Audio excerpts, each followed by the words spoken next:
الحمد لله وحده والصلاة والسلام على من لا نبي بعده أما بعد فأعوذ بالله من الشيطان الرجيم بسم الله الرحمن الرحيم ومن الناس من يقول آمنا بالله وباليوم الآخر وما هم بمؤمنين يخادعون الله والذين آمنوا وما يخدعون إلا أنفسهم وما يشعرون في قلوبهم مرض فزادهم الله مرضا ولهم عذاب أليم بما كانوا يكذبون صدق الله العظيم۔ اور بعض لوگ وہ ہیں جو کہتے ہیں کہ ہم اللہ تعالیٰ پر اور آخرت کے دن پر ایمان لائے، اور در حقیقت وہ ایمان لانے والے نہیں ہیں، اور وہ اللہ تعالیٰ کے ساتھ اور ان لوگوں کے ساتھ جو ایمان لائے دھوکہ بازی کرتے ہیں۔ وہ دھوکہ نہیں کرتے مگر خود اپنے آپ کے ساتھ، اور لیکن وہ اس بات کا ان کو شعور نہیں ہے۔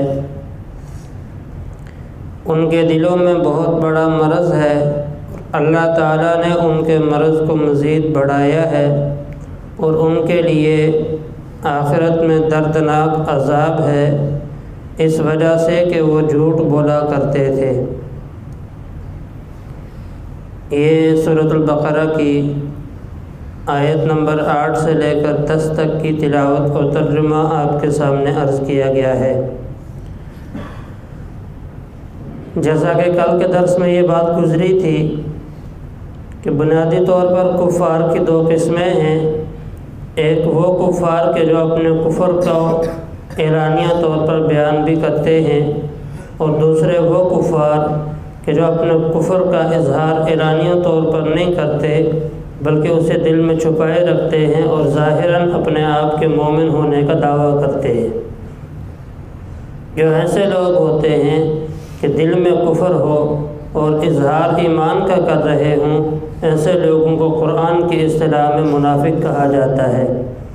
تو ان آیات سے یہ تقریباً آگے کل 13 آیات بنتی ہیں، جن 13 آیات میں اللہ تعالیٰ نے منافقین کے اقوال اور ان کی صورتحال کو بیان کیا ہے کہ وہ کیا کیا باتیں کہا کرتے تھے، کیا ان کا طرز زندگی تھا۔ بالخصوص صحابہ کرام علیہم الرضوان اور حضور صلی اللہ علیہ وسلم کے ساتھ ان کے رویے کس طرح کے تھے، اس چیز کو بیان کیا گیا ہے۔ پہلی بات جو منافقین سے متعلقہ یہاں بیان فرمائی وہ یہ کہ منافقین زبان سے یہ دعوے کیا کرتے تھے کہ جس طرح دوسرے اہل ایمان یعنی صحابہ کرام علیہم الرضوان اللہ تعالیٰ کی ذات پر ایمان لاتے ہیں اور قیامت کے دن پر ایمان لاتے ہیں، اسی طرح ہم بھی اللہ تعالیٰ کی ذات پر بھی ایمان لاتے ہیں، آخرت کے دن پر بھی ایمان لاتے ہیں۔ لیکن اللہ تعالیٰ نے ان کے اس دعوے کو نقل کر کے آگے خود ہی فرما دیا کہ یہ ایمان لانے والے نہیں ہیں، یہ جھوٹ بولتے ہیں، ان کے دل میں ایمان نہیں ہے۔ چونکہ میں نے یہ عرض کیا تھا کہ ایمان صرف زبان سے کہنے کا نام نہیں ہے، بلکہ اصل ایمان کی جو ابتدا ہے وہ دل سے ہوتی ہے۔ اس ایمان کی جہاں سے ابتدا ہو کر انتہا ہوتی ہے وہ زبان ہوگی، دیگر اعضاء ہوتے ہیں۔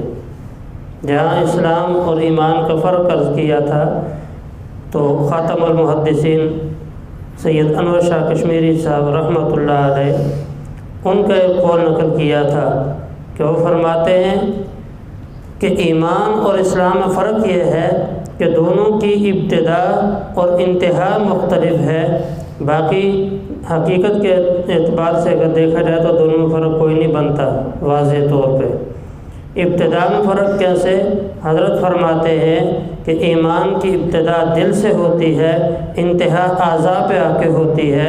اسلام کی ابتدا اعضاء سے ہوتی ہے، انتہا جا کے دل پہ ہوتی ہے۔ بس یہ تھوڑا سا ابتدا اور انتہا کا فرق ہے، باقی ایمان اور اسلام ایک ہی چیز ہے۔ تو اس اعتبار سے بھی میں نے عرض کیا تھا کہ منافقین صرف زبان سے دعوے کیا کرتے تھے ایمان کے، دل میں ایمان نہیں تھا۔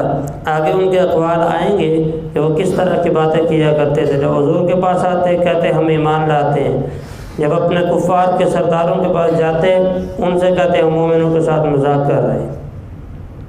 تو یہ اللہ تعالیٰ نے ان کا دعویٰ نقل کر کے اس دعوے کی تردید فرمائی ہے کہ منافقین دعویٰ تو کرتے ہیں لیکن ان کے دلوں میں ایمان نہیں ہے۔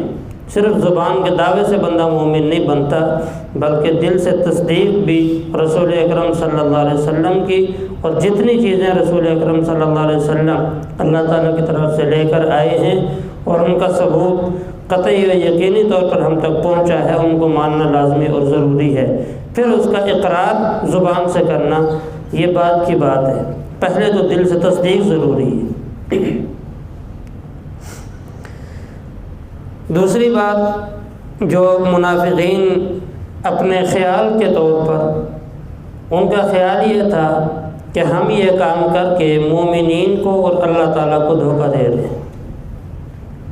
اللہ تعالیٰ کو تو دھوکہ وہ دے نہیں سکتے، کیونکہ اللہ تعالیٰ تو دلوں کے بھیدوں کو جاننے والے ہیں، جو کچھ سینوں میں ہمارے راز پوشیدہ ہے اللہ تعالیٰ جب ان کو جاننے والے ہیں تو جو کام یہ کرتے تھے وہ اللہ تعالیٰ کی نظروں سے پوشیدہ ہو نہیں سکتے، جو سوچ یہ سوچتے تھے وہ اللہ تعالیٰ کے علم سے باہر جا نہیں سکتی۔ جب نہ اللہ تعالیٰ کی علم اور نظر سے کوئی چیز باہر جا سکتی ہے تو پھر ان کا یہ خیال بھی جھوٹا تھا اور باطل تھا کہ ہم اللہ تعالیٰ کو بھی دھوکہ دیتے ہیں کہ بھائی دیکھو دل میں ہمارے کفر ہے، زبان پہ ایمان کا اظہار کر رہے ہیں، مومنوں کو بھی دھوکہ دے رہے ہیں، اپنے اللہ کو بھی دھوکہ دے رہے ہیں۔ یہ ان کا اپنا خیال تھا۔ اللہ تعالیٰ نے ان کے اس دعوے کو نقل کیا اور آگے پھر اس کا بھی جواب دیا، کہا وَمَا يَخْدَعُونَ إِلَّا أَنفُسَهُمْ وَمَا يَشْعُرُونَ، یہ دھوکہ کسی اور کو نہیں دے رہے، دھوکہ یہ اپنے آپ کو دے رہے۔ کیوں؟ اس وجہ سے کہ اس دو نمبری کی وجہ سے، اس منافقت کی وجہ سے جو ان کو آخرت میں سزا ملنی ہے، وہ دوسری جگہ قرآن پاک میں اللہ تعالیٰ نے فرمایا إِنَّ الْمُنَافِقِينَ فِي الدَّرْكِ الْأَسْفَلِ مِنَ النَّارِ، کہ منافقوں کے لیے اللہ تعالیٰ نے جہنم کے سب سے نچلے طبقہ جو ہے وہ رکھا ہے۔ منافق جہنم کے سب سے نچلے طبقے میں ہوگا۔ یہ تو اپنے آپ کو بہت بڑا سمجھ رہے ہیں کہ ہم شاید یہ کام کر کے بڑے چالاک بڑے تیز ہیں، لیکن اللہ تعالیٰ کے سامنے ان کی چالاکیوں کی کوئی حیثیت نہیں ہے۔ ہاں ایمان والوں کو بذو میں خود یہ دھوکہ دے رہے ہیں۔ اور دوسری جگہ قرآن پاک میں 28واں پارہ سورۃ المنافقون کی بالکل ابتدائی آیت، پہلی آیت میں کہ منافقین جاتے تھے نا، جا کے قسمیں بھی کھاتے تھے کہ ہم تو مومن ہیں، اللہ تعالیٰ نے وہاں کہا کہ ان المنافقین لکاذبون، پکی بات ہے کہ یہ منافق جھوٹ بولتے ہیں، ان کی بات پہ کبھی اعتماد نہیں کرنا۔ تو وہاں بھی یہی بات ہے کہ منافق کہتے ہیں ہم اللہ اور اس کے رسول پہ ایمان لاتے ہیں، اللہ نے کہا نہیں، پکی بات ہے یہ جھوٹ بولتے، جھوٹے ہیں، ان کی زبان پہ اعتماد نہیں کرنا۔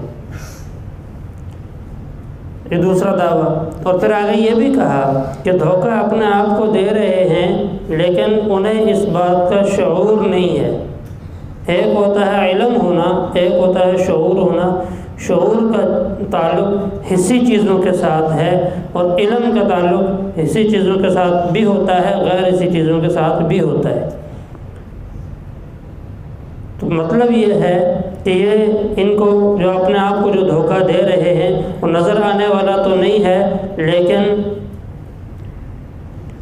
جو ان کا دھوکہ ہے وہ آخرت کے اعتبار سے، جس اعتبار سے ان کو دھوکہ ایک دوسرے کو یہ دینا سمجھ رہے ہیں کہ مومنین کو ہم دھوکہ دے رہے ہیں، آخرت میں دھوکہ ان کو خود ہے۔ کیوں؟ یہ اس ارادے سے یہ کام کر رہے ہیں کہ ان کے نزدیک اور ان کی سوچ یہ ہے کہ آخرت میں جیسے ہم دنیا میں مال کے بدولت عزت کما لیتے ہیں، مال کی بدولت ہم لوگوں میں بڑا مرتبہ حاصل کر لیتے ہیں، کل قیامت کے دن بھی ہم مال کی بنیاد پر جو ہے اللہ تعالیٰ سے جنت حاصل کر لیں گے، لیکن انہیں اس چیز کا علم نہیں ہے کہ وہاں پیسے کی کوئی قدر نہیں ہے۔ حدیث مبارک میں نبی کریم صلی اللہ علیہ وسلم نے فرمایا کہ اگر اللہ تعالیٰ کے نزدیک دنیا کی ایک مچھر کے پر کے برابر بھی کوئی قدر و قیمت ہوتی تو اللہ تعالیٰ کبھی کسی کافر کو ایک گھونٹ پانی کا نہ پلاتے۔ یہ دنیا کے مال و اسباب کی تو اللہ تعالیٰ کے ہاں قدر ہی کوئی نہیں ہے۔ اور دوسری جگہ قرآن پاک میں آتا ہے کہ اگر کافر لوگ کل قیامت کے دن یہ خواہش کریں گے کہ دنیا میں جتنا مال ہے اتنا اور اتنی ہی مقدار میں اور سامان دے کر ہماری جان بچتی ہے، ہم دینے کے لیے تیار ہیں، لیکن وہاں ان سے مال لے کر ان کی جان کو چھوڑا نہیں جائے گا۔ یہ خواہشیں وہاں تو ہوں گی، لیکن یہاں یہ سمجھ رہے ہیں کہ نہیں، ہم جیسے دنیا میں مال دے کر جان چھڑا لیتے ہیں، جیسے آج کل ہوتا ہے ہمارے یہاں رشوت چلتی ہے، پیسہ چلتا ہے، ٹھیک ہے۔ ایک آدمی ہے 10-12 سال ایک فن پہ محنت کر کے وہ کسی اسٹیج پہ پہنچا، جب اپنے وہ کاغذات وغیرہ اسناد وغیرہ لے کے کسی ادارے میں جاتا ہے، اب وہاں سب سے پہلی بات کیا ہوتی ہے، کہیں تو واضح طور پہ کہہ دیتے ہیں بھائی ہمارے یہاں میرٹ نہیں، پیسہ ہے تو دو اور تمہیں جگہ مل جائے گی، اور کہیں واضح طور پہ تو نہیں کہتے، انہوں نے اور طریقے اپنائے ہوتے ہیں، جی تمہارے پاس فلاں چیز نہیں ہے وہ لے کے آؤ، فلاں نہیں ہے وہ لے کے آؤ، فلاں نہیں ہے وہ لے کے آؤ، حالانکہ ہوتا حقیقت میں کچھ بھی نہیں ہے۔ صرف اور صرف ان کا مقصد یہ ہوتا ہے کہ ہمیں کچھ پیسے مل جائیں، اس کے بعد انہیں سیٹ دے دیں، اور عام طور پر ایسے ہوتا ہے۔ اور دوسری چیز سفارش چلتی ہے، کسی بھی عہدے پہ آپ نے جانا ہو، آپ کے پاس سفارش نہ ہو، پیسہ نہ ہو، میرٹ آپ کا جتنا اچھا ہو، آپ کو وہ جگہ نہیں ملتی۔ تو یہ کیا ہے؟ وجہ اس کی یہ ہے کہ ان لوگوں کے نزدیک دنیا کی قدر ہے، مادیات کی قدر ہے، اصل آخرت میں جو چیز کام آنی ہے اس کی قدر ان کے دلوں میں نہیں ہے۔ تو منافقین کی سوچ بھی یہی تھی کہ جس طرح دنیا میں ہم مال دے کر بہت سارے کام اپنے جو حل کر لیتے ہیں، آخرت میں بھی یہ کام ہو جائے گا، لیکن انہیں اس بات کا علم نہیں ہے کہ وہاں مال و اسباب نہیں چلتے، وہاں تو سفارش بھی مخصوص افراد کو سفارش کی اجازت ہوگی، عام سفارش کی اجازت بھی نہیں ہوگی۔ خود قرآن پاک میں اللہ تعالیٰ فرماتے ہیں لا يتکلمون الا من اذن له الرحمن وقال صوابا، اللہ کے سامنے بات قیامت کے دن صرف وہی کر سکے گا جسے اللہ تعالیٰ اجازت دیں گے، جس کو اجازت ہو وہ بات بھی نہیں کر سکتا۔ اور شفاعت کے بارے میں بھی اسی طرح آتا ہے کہ سفارش اور شفاعت بھی کل قیامت کے دن وہی کرے گا جسے اللہ کی طرف سے اجازت ملے گی، اجازت نہ ہو کوئی سفارش بھی نہیں کر سکتا۔ تو اس لیے ایک تو اس اعتبار سے یہ اپنے آپ کو دھوکہ دے رہے ہیں کہ ان کے ذہنوں میں یہ ہے ہم مال دے کر جان چھڑا لیں گے، وہاں جان مال سے نہیں چھوٹے گی، وہاں صرف اور صرف اعمال کام آتے ہیں۔ آپ نے وہ مشہور حدیث بھی سنی ہوگی جب سیدہ فاطمہ الزہرا رضی اللہ تعالی عنہا کو قبر میں رکھا جانے لگا، سیدنا ابو ذر غفاری رضی اللہ تعالی عنہ قبر سے مخاطب ہو کر مختلف جملے کہا اے قبر تجھے معلوم ہے تیرے اندر کون آ رہا ہے؟ رسول اللہ صلی اللہ علیہ وسلم کے لخت جگر فاطمہ آ رہی ہے، حضرت علی المرتضیٰ رضی اللہ تعالی عنہ کی رفیق حیات آ رہی ہے۔ قبر سے آواز آئی اے ابو ذر میں حسب و نسب کی جگہ نہیں ہوں، اگر فاطمہ بنت محمد بھی اعمال لے کے آئے گی میں اس کے لیے جنت کے باغوں میں سے باغ بن جاؤں گی، اگر وہ بھی اعمال لے کے نہیں آئے گی اس کے لیے بھی جہنم کے گڑھوں میں سے گڑھا بن جاؤں گی۔ وہاں تو مال و اسباب کی قدر ہی کوئی نہیں ہے، وہاں صرف اور صرف اعمال ہے۔ ایک حدیث میں نبی کریم صلی اللہ علیہ وسلم نے واضح طور پر ارشاد فرمایا کہ جس آدمی کو اس کے اعمال نے پیچھے چھوڑ دیا اس کا حسب نسب اسے آگے لے کے نہیں جا سکتا۔ یہ اس طرح کی واضح احادیث اور قرآن پاک میں اس طرح کی چیزیں آتی ہیں کہ آخرت میں مال و اسباب کی کوئی قدر نہیں ہے، صرف جو ہم اعمال کر لیں گے یہ کام آئیں گے۔ تو یہ دھوکہ وہ اپنے آپ کو دے رہے ہیں واضح طور پر، لیکن انہیں اس بات کا شعور اور احساس نہیں ہے۔ آگے جو یہ بات ارشاد فرمائی فی قلوبہم مرض فزادہم اللہ مرضا، کہ ان کے دلوں میں مرض ہے۔ مرض کیا تھا؟